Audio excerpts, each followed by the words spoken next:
So when we came and God kind of allowed us to be launched directly into ministry, one of the fallouts of that, due to the way that we handled it, was we essentially lost our family, like our family unit, because we continually were bringing more people in and more children in that were in need.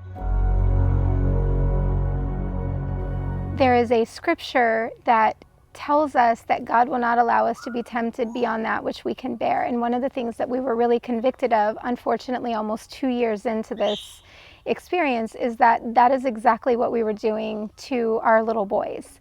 It was much harder, being that we didn't recognize that from the beginning, because then we had to backpedal and transition our entire ministry to protect them from those types of situations. And so we've had to recreate a family unit while not isolating the children that God had brought to us.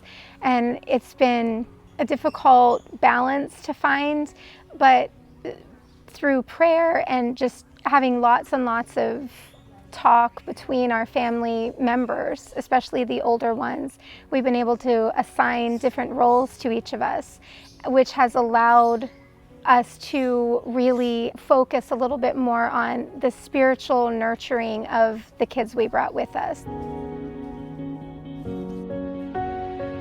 I feel like God has been so merciful to give us that opportunity to step back and recognize again that while He brought us here to minister to these kids, He didn't ask us to sacrifice the ones that we brought.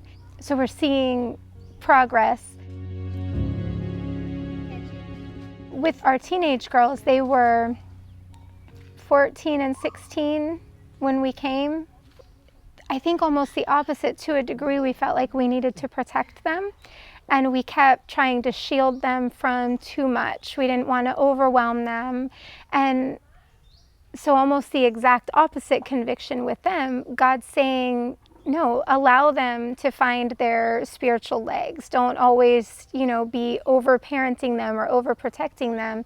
And so them having to take on and fulfill roles, especially now, trying to refocus on both aspects of our ministry, our birth family and this family that God has brought together for us, has caused Hannah and Abby to stretch and grow and do things that they're not really comfortable doing, didn't want to do, but you can see spiritual growth as a result of that.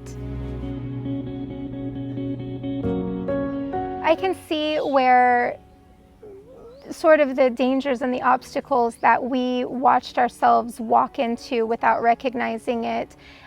It would be good if you went in with your eyes open, so you could avoid some of that or all of that we've experienced and then had to take a step back from. The flip side of that is being too cautious and saying, surely God's not calling me because I have children and I need to get my children raised because it wouldn't be safe to take them because of, dangers or because of influences. And I think that if God is calling, and He's calling each of us to something, and it's pretty much always going to be something beyond what we're comfortable with, because that's where we really stretch and grow. And to recognize the fact that no matter what situation God puts you in, He's going to work it for your good if you're following His lead, if you're seeking Him in prayer for direction and you're not just running off with some crazy, exciting idea that you come up with on your own. And so I think either side is almost like an extreme that we want to avoid. Not going because we make our family an excuse, or going and just, throwing our family to the wolves for the sake of mission or ministry.